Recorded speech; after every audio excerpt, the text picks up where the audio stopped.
morning.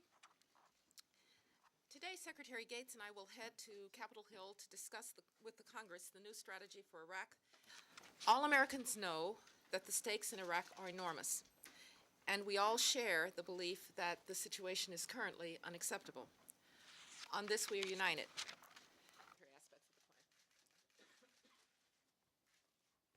Thank you, Secretary Rice. We'll have to see in terms of the length of time. It's really hard to say at this point. It's viewed as a temporary surge, but I think no one has a really clear idea of how long that might be.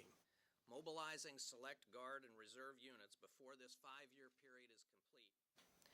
At this pivotal moment, the credibility of the United States is on the line in Iraq. Governments in the region, both friends and adversaries, are watching what we do and will draw their own conclusions about our resolve and the steadfastness of our commitments.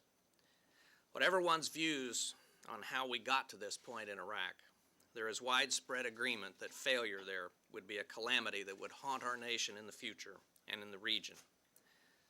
The United States will defend its interests and those of our friends and allies in this vital region. I repeat an offer that I've made several times today. If Iran suspends its uranium enrichment, which is an international demand, not just an American one, then the United States is prepared to reverse 27 years of policy, and I will meet with my Iranian counterpart anytime, anywhere. Thus, we would have the possibility to discuss every facet of our country's relations.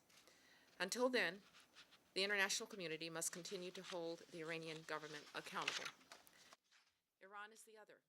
If the government in Tehran wants to help stabilize the region, as it now claims, Syria and Iran should end their destabilizing behavior in the region. They cannot be paid to do so. That would only embolden our enemies and demoralize our friends, both in Iraq and across the region, all of whom are watching to see whether America has the will to keep its commitments. The United States will defend its interests and those of our friends and allies in this vital region.